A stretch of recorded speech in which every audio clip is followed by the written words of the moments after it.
Hi, we're back again with Dr. Alexander Haskell. This is Erin Haskell. And today's topic, we are talking about daily detoxification in regard to case studies. So tell me, you've told me a few case studies.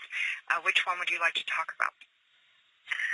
Well, I think the most interesting one was someone who was sort of having an acute exposure to herbicides, and it took us a while to track this for him. You know, many people have exposures, but they don't really go through an acute phase. It's really more chronic and mild symptoms. But this gentleman came with complaints of this kind of dizziness, vertigo, and losing his mental capacity, and felt anxious, and had sort of acute symptoms that would be very cyclical. And he said they would happen.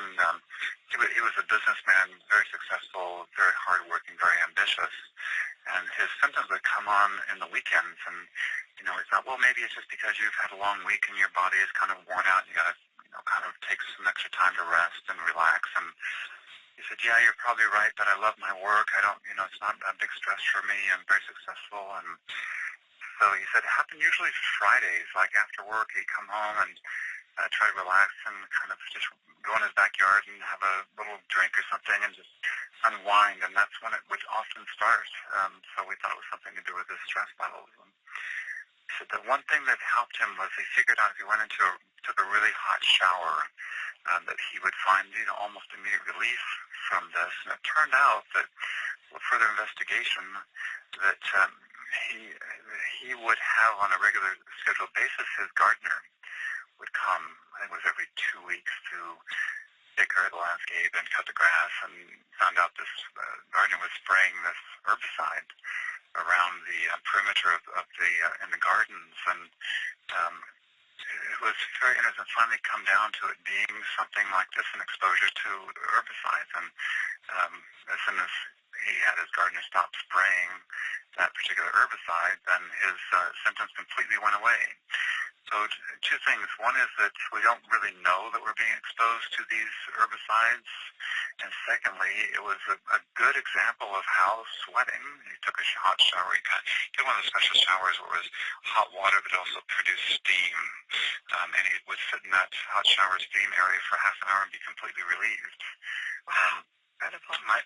My own personal story is I was living in a condominium for a while, and there was both a mold issue and also the outgassing from not real wood floors, but kind of a plastic-covered floor. It looked beautiful, but, man, after living in that condominium for about 2 months, I started getting, ill. My energy went down. I had a hard time concentrating with clients. I was having headaches. One time I was bedridden for 3 days with these bizarre symptoms, and I finally figured out that I needed to go to the clinic, pulled myself out of bed and drove there and got in the sauna, the ozone sauna we have, and did an hour treatment, gave myself a little IV injection, intravenous injection, and came out, and like an hour later my energy was restored to maybe 75%, feeling better after 4 days of being laid up in bed. That's incredible. In LA. Yeah. Sorry, in LA, we have so many toxins that I had never had any headaches. Maybe once a year I get a little headache for some random reason. And when I moved to LA, I began to have headaches fairly consistently. Yeah. And it was very interesting. And the only, my life was not really more stressful. It really wasn't. I know with all the input, I'm sure there are some levels of more stress, but I got that if you're going to be in LA or a city, it's a weekly, daily practice to detoxify. I end up going to the saunas at least once a week and putting greens and extra things into my diet to make sure I was really detoxifying all the time, an ongoing battle in a city like that. So, yeah, what other, everyone is doing this program for all different reasons, and I think the point is for us all to be doing it for all the reasons, to prevent long-term disease and the immediate wanting to feel better and look better. There's a range of all types of benefits, if you will, to detoxifying. But what other case studies, I'm sure there's all kinds of random things around detoxification. What else have you seen in your clients around finding random things like that? Yeah.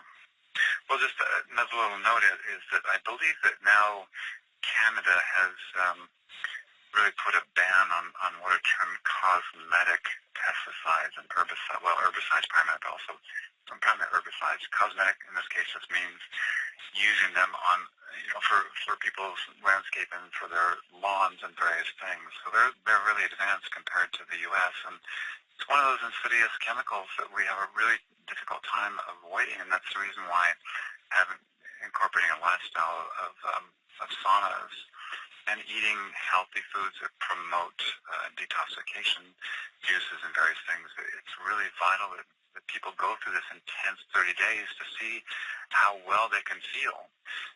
If a person does this and they feel great, sometimes they say, well, I'm much better, I don't need to do much more than this, but they'll realize as they start to drift back into some former symptoms that they've got to keep up with, taking care of the body. Mm-hmm.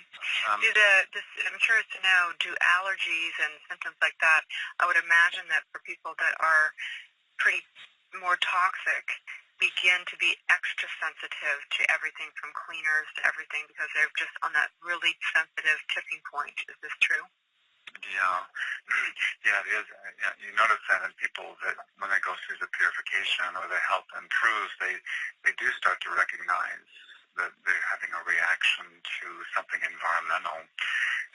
Part of the underlying issue here with chemicals and pesticides, and especially molds, is that the person has used a lot of antibiotics in their lives, and this disrupts the bacterial flora, and various symptoms start to occur. But one of those is that they become very sensitive to perfumes, and and you find those not only in just cosmetic perfumes, but also different fragrances they put in detergents and other cleansers. They recognize right away they're having a reaction to those. Mm-hmm. And I will often tell people, that if they're going into for instance, a person's been living in a moldy environment, they're exposed to molds, and they're having lots of symptoms, and they go through the purification. They then searching out for another residence, and these people have become so sensitive that they walk into a new place they're looking at to maybe live, and there's toxins or molds. Their body will immediately tell them that there's an issue here. And the first organ to give that response or to respond to that is the heart. And the heart rate will actually increase walking into a home that they're sensitive to either chemicals or to molds. But I'd say before you enter the house, just check your heart rate. Let's say it's per minute. They walk in the house, and I say walk into different rooms and just check your pulse again. Their pulse will go up by 10 points, up to 70 points if they're in a toxic environment. Their body is signaling, the body is communicating that there's something going on here. The body is extremely sensitive. Symptoms for the body are the way the body communicates to us that there's something's up. And that can be a food, whatever. Back to the cologne or fragrances, I mean, what's so fascinating is that there's amazing essential oils that are so, in my opinion, they smell much better than the perfumes, and they're natural. You can find completely pure ones, and they help, in all kinds of ways. And then when you detox, our natural pheromones are beautiful pheromones that help with all, attraction and just help us bond with each other, and all kinds of things naturally become, clear, and everyone smells better. Let's face the fact, part of purification is just everything looks better, everything smells better. I've seen people look 10 years younger after a really good purification. Yeah, definitely. Yeah. That's partly what we're seeing, either when we look at ourselves in the mirror or somebody else sees us, is that our vitality is much better. Our senses are partly looking at the physical realm, but there's also this another sense that we have, and that is the purity or the vitality of another person. We're very sensitive to that. Mm-hmm. For sure. And in all areas, again, coming down to when someone's really doing their work and they get into their vitality and they've released toxic beliefs, also limited beliefs, you just know you sit in front of somebody and have a conversation with somebody that's done this work and has detoxified their lives. from spiritually, mentally, and physically, they radiate this beauty and attraction, and everyone wants to be around those people, and you can't help it. And it is a glorious thing, detoxifying and stepping into the truth and stepping into what Mother Nature wants, what is our natural birthright of being total health. And it's a gorgeous thing. So, yeah, the toxins coming from really it's educating yourself and becoming conscious, because we don't know these things until we investigate, and we don't know that what is out there on our lawns could be affecting our, giving us headaches by the time we wake up in the morning with our window open next to the toxins. All kinds of things. Yeah. And, some ways of sort of assessing our vitality is the types of emotions that we're having. So if we're stuck in sort of self-deprecating thoughts or being critical of other people, that's at a certain frequency or vibration, which often reflects the vibration in our own body, our own biochemistry. So just by getting physical impurities out of the body and our vitality starts to increase, often our emotions will also shift at the same time up to a new level of mental health. Mm-hmm. This is a big conversation we'll be having, and the frequency, there's frequency of different foods, and I'm curious to know how you view that, if that's something that you put into your practice as far as frequency, and how do you measure that at all? People, is there any way of measuring frequency for clients? Well, there's a system of measuring blockages. This is done through what's called EAV, or electroacupuncture, according to Dr. Voll, who was German. He's not living anymore, but there's an apparatus we use in our clinic which assesses different acupuncture points and looking for blockages or whether there's maybe some type of an infection or lack of nutrients, things like that. But there's a full body scan which kind of covers the whole system, and again, it's looking for disturbances or a lack of vitality. So it is possible. Yeah. But, I think part of what I try to communicate to people is to, in some ways, be their own doctor through their own intuitions and their own sort of scans of their sort of level of vibration in their body. And intuition often leads them towards things, towards people, or towards situations, or towards foods, or whatever it may be that they know is beneficial. They sense this is good for me, and they go in that direction, rather than a voice saying you should do this or this is what you should be eating, based upon the rational mind, versus in comparison the intuition of what's good for me. So a lot of people think, and it's really hard to kind of surgically remove this thought belief. The thought belief being, if I eat fatty foods, I'm going to get fat. It's a hard one to get over, but it's actually not the fatty foods that make us fat, but it's all the carbohydrates and those things that are converted into glucose so easily and stored in the body as fat. Yeah, or the type of fat, definitely. Pardon me? The type of fats, for sure, the toxic fats. Yeah, the types of fats. Yeah. I think people might get overwhelmed with some of it, and it is a baby step thing, but as you slowly take on more and more, it's just a natural thing. And the body, it does matter if it's a little bit makes a big difference versus you don't have to be so extreme at first. But I think when you get a glimpse and a taste into feeling good, spirit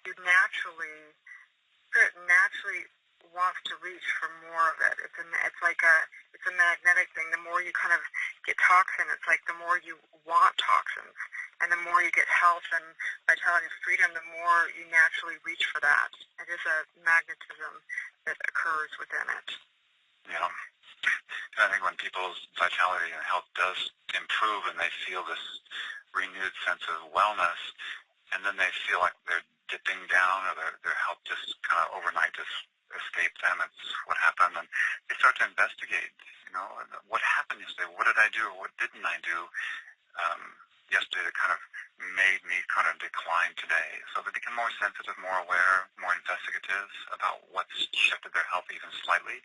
But when you're in that flat zone and every day is the same, you've got no vitality, you can't figure it out. But just making that leap up one notch and feeling better, you can start to have a different point of view and also investigate what made me tip down. And that could be that I didn't eat, or I ate this candy bar or this donut, or I had this lousy conversation with my girlfriend, boyfriend, or I went into this market the other. I went into a general store and I walked through the perfume section.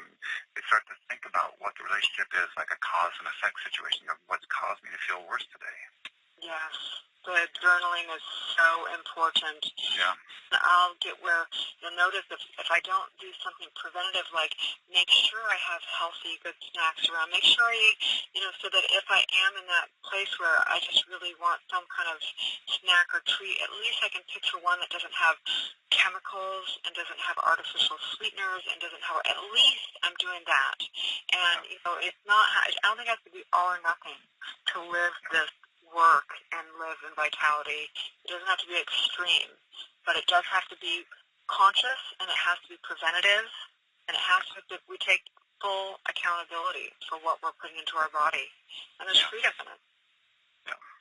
So it's beautiful. Okay, well, great conversation. Look forward to more case studies to help people realize, and they may have started this program for just detoxification, losing weight, and they realize they've got this whole other symptom going on, like, it could be athletes or something, and it relates back into the toxins in the gut, and we'll get into that another time. It can be all kinds of random symptoms that can be cleaned up and cleared up with detoxification, and that's the fun about and miracle of this program. So thank you. Thanks, honey. Thank you, guys. Have a great day.